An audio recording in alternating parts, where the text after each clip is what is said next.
My journey with reading is a complicated one. Growing up, I was always told the importance of reading by my teachers. It makes you smarter, increases comprehension, and helps with creativity. But reading was the last thing I wanted to do as a kid. I wanted to play basketball, video games, or watch Dragon Ball Z. Reading was never in the mix. My attempts at reading as a child would go like this: pick up a book, read a page, fail to understand what I just read, then proceed to put the book down because of boredom. But all of that changed when my older brother told me and my younger sister the importance of reading books. So what started out as the most boring thing in the world has now turned into one of my favorite hobbies as an adult. But this transition didn't happen overnight. It was a progression of finding the things that I like and being able to read a book without getting bored. But before we get started, let's go pick up a book first.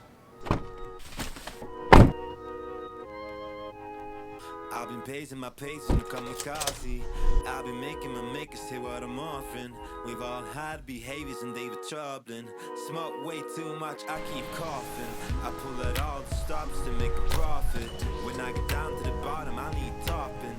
Come here and ease my mind, be my corner pin.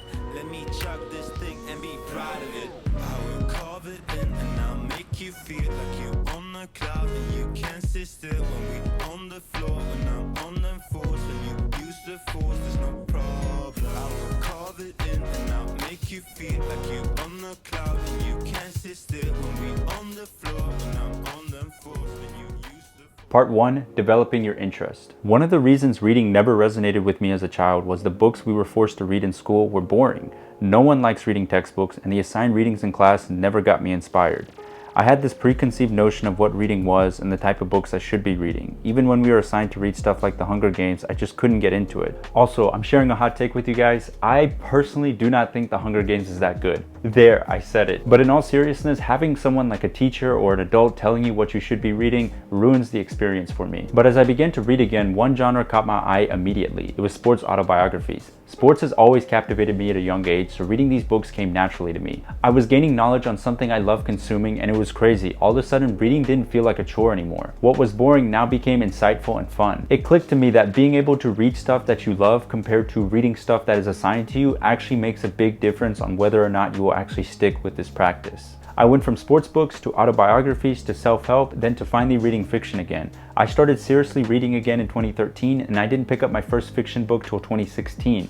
That's 3 years of reading. So just continue to read and your interest will expand from there. Part 2, not getting bored when you read. This is tied directly to the first part, but reading what you love will inherently make you not get bored when reading. But I know when I started reading again, I had a tendency to get sleepy after reading for a couple minutes in the beginning, and my comprehension still wasn't the best. Reading is also an already very active practice, but I started to go ahead and make it even more active by taking notes while I read and also researching words that I didn't know. I remember in high school, I read this book about Mark Zuckerberg. Think of it as the book version of The Social Network.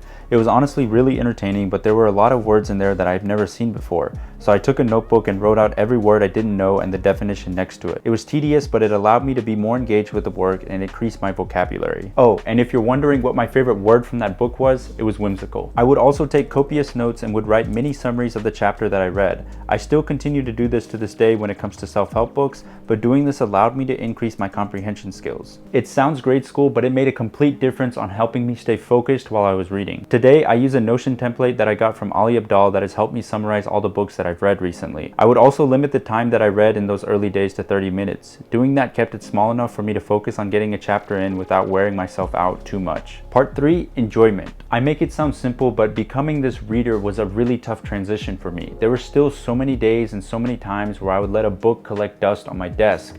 I would let it sit there for up to a week, up to a month. But the thing is, I wouldn't let those bad days or those bad months derail me. I just tried to push through the pain and just try to read as much as I could. I'm so thankful that I started reading. It's seriously one of the most foundational hobbies in my life. So if you're anything like me and you're trying to build this habit, just keep going and never give up. I would love to hear how you found your love for reading in the comments below. With love and respect, Yash.